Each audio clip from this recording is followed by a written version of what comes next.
shocked at some of the terrible acts of violence that we hear reported in the media committed by mere children. Tonight, movies, video games, and television. How much do they contribute, if at all, to the violence in our society? Online 48 Hours starts right now on Now TV, Channel 10.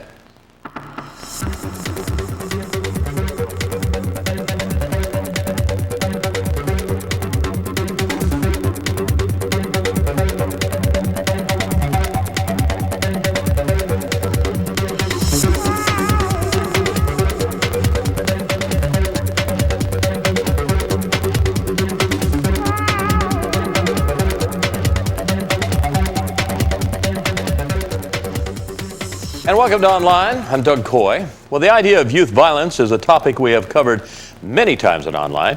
Tonight we look at the effects of media, especially in regards to violence. The quote you may have heard before is, "This is the first generation created by the mass media, or affected by the mass media, rather than by their parents."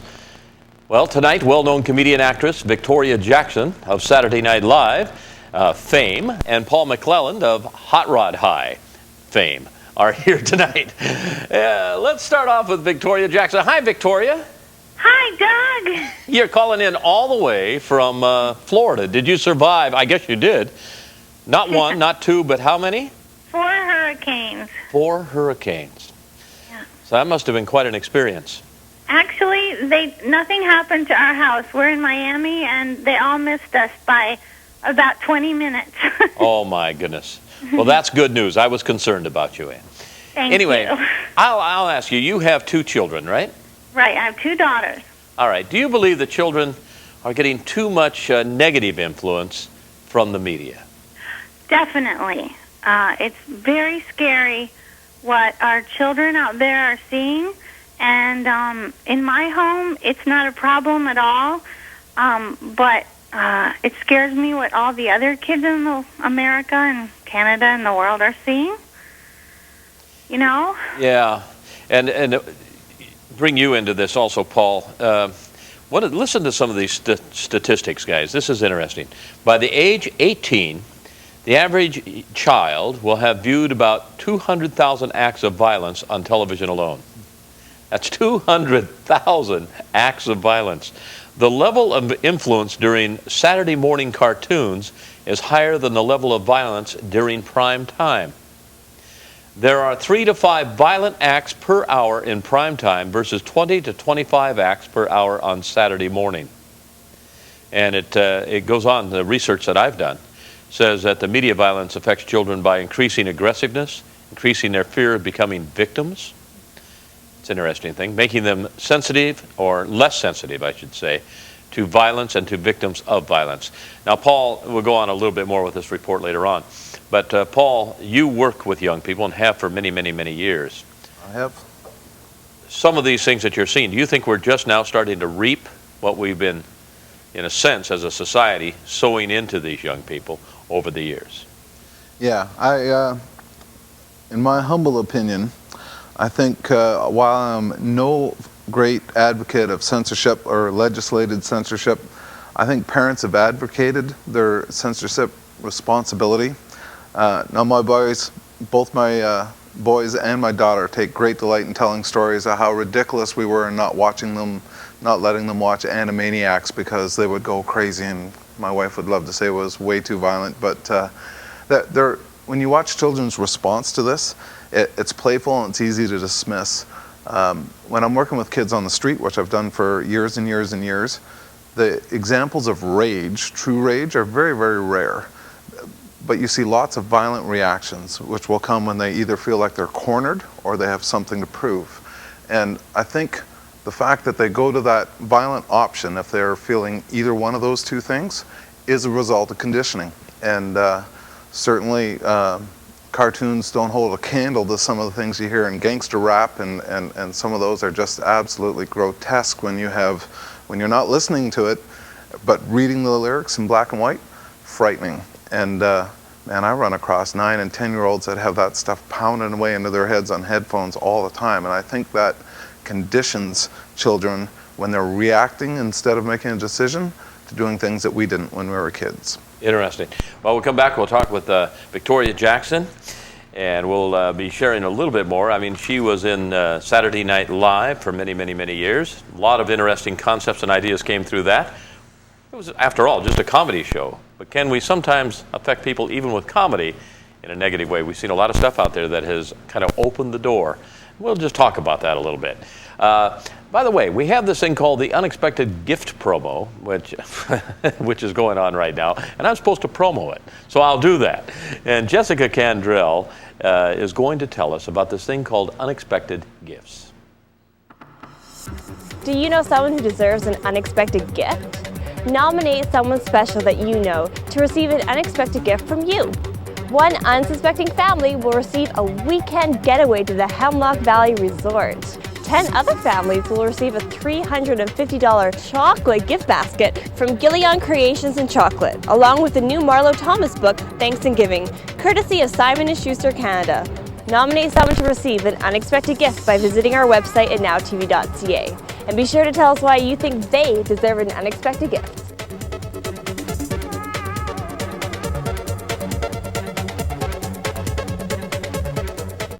There's 3 hours of great entertainment for those lazy Sunday evenings. Ponderosa, Doc, and Pure Sex and Relationships. Sundays from 7 till 10 on Now TV. So sweet. De quoi je l'aime? C'est très bien, c'est très bien. Ouais, une petite partie.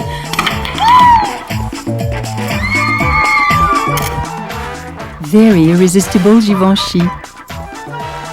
4 classic Givenchy parfum miniatures and the new Very Irresistible Givenchy is your free gift with any Givenchy regular size fragrance purchase. Now at the back. Jolly good day, isn't it? Hall's Original Strongs. Better than yesterday. Hall's Original Strongs mentholyptus flavored drops taste very strong. Made in England, now available in Canada. Come on, Dad, you promised to ski with us. Looks like you could use Halls. Halls has vapor action. Breathe, my friend. Feeling better, Dad? Well, I was. Ever since we took Dave into Wireless Wave, he's adjusting really well. He definitely feels at home. He really enjoys being part of Wireless Wave. I really enjoy being a part of Wireless Wave. He's experiencing choice for the first time in his life. Choice of network? Choice of networks. Any phone? Any phone. Wow. Wireless Wave really is the only place to get your cell phone. Ask Dave. Wireless Wave really is the only place to get your cell phone. There's a little less room since Dave moved in, but that's okay. Good night, Dave. Good night, buddy. Wireless Wave. Cellular. Made simple. This program is presented in part by Lakota Joint Care System, a legendary Native American formula for pain relief. Now TV encourages the expression of a wide variety of views during this program. However, Now TV does not necessarily share or endorse these points of view.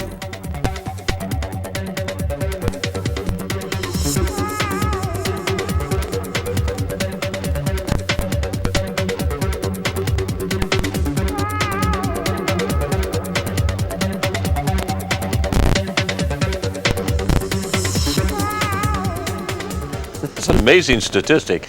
It said 4,000 hours of TV before they enter kindergarten that many children are watching. That's amazing. On the phone with me is Victoria Jackson. She is checking in from Florida, Miami Beach area. And in the studio was Paul McClellan. He's with Hot Rod High. He's a facilitator there. We'll tell you what Hot Rod High is in just a second. It's a very good program. And we wanted to bring in some of the positive sides of what things are going on for young people also, because there's a lot of them out there. Absolutely. You know, we hear so much of the negative, but there's a lot of positives out there. Victoria Jackson, what do you do with your children? I mean, we hear all these statistics about how much violence there is out there, portrayed in television, how many messages there are in relationship to sex, inappropriate sexual behavior, all of this kind of thing coming through television. What do you do to protect your children? Well, I was telling you, it makes me so sad to hear, like what Paul was saying about the kids he works with. It's like we're raising this generation of evil robots, you know? And I admire him so much for working with those kids because I'm scared of them. my kids, we live in this Christian school cocoon, and it's not like the real world, you know. Like our school, my husband and I also went there, and the teachers pray before every class, and, you know, there's no bad words, there's no drugs, there's no sex, there's no, you know, so we kind of live in a bubble. But I hear the statistics, and it scares me. It makes me really, really sad. But what we do, well, I was raised in a house with no TV. And my dad said it was evil. And I think it really helped me make an imagination of my own, you know, not to have it. And we did gymnastics every day and played the piano and sang. And when I grew up, I don't really watch TV a lot. My husband has Fox News on all the time because he loves politics. And my teenager never watches TV because she's always socializing with her Christian friends, which is good, and going to, you know, youth group at church and stuff like that.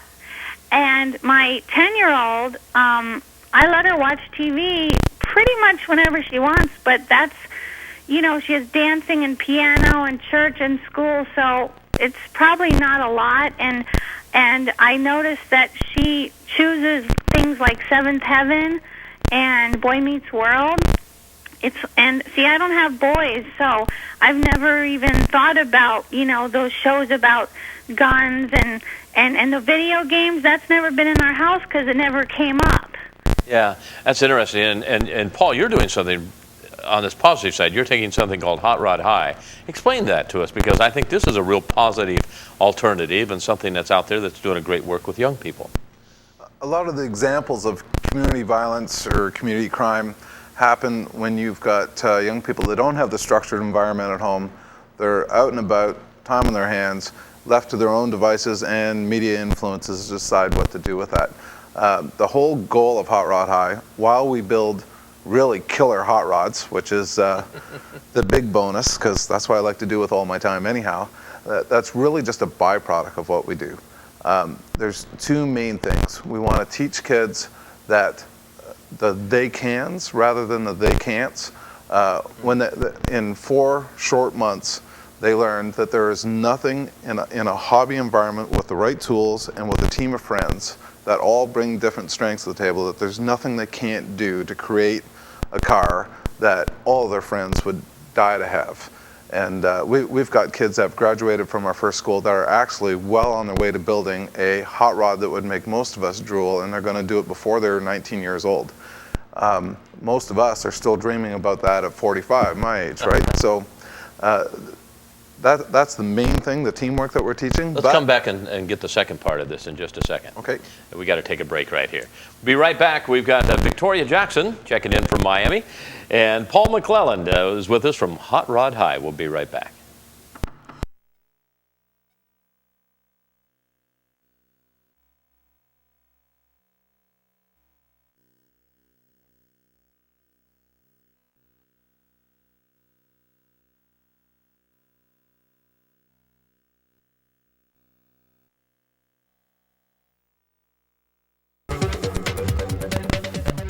Welcome back to Online. My name is Doug Kooy. The problem I have with these video games is the fact that I can't play them. You know, my grandson at 3 and 4 years of age scores higher on most of the games that we play than I play, and you know, than I can do. So I mean, if I can't play the game, I'm against it. There you go. I'm with you. Yeah. Anyway, Paul McClelland is with us. He's with Hot Rod High, and he's a facilitator there. He's been telling us about that. And Victoria Jackson is talking to us from Miami Beach. Let's talk a little bit about the second part of why you feel this thing called Hot Rod High is important.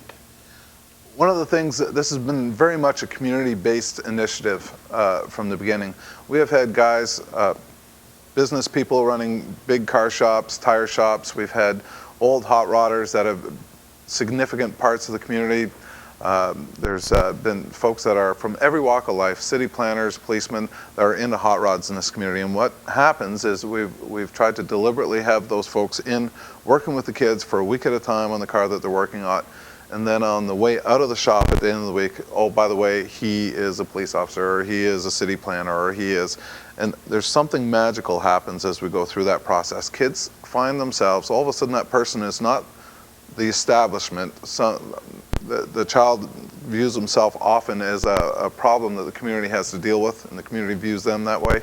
And something really magical happens where there's all of a sudden a first name with someone who's interested in the same thing they are and help them do it. Oh, that's good. And they become integral in the community as opposed to being an issue the community has to deal with. Great program.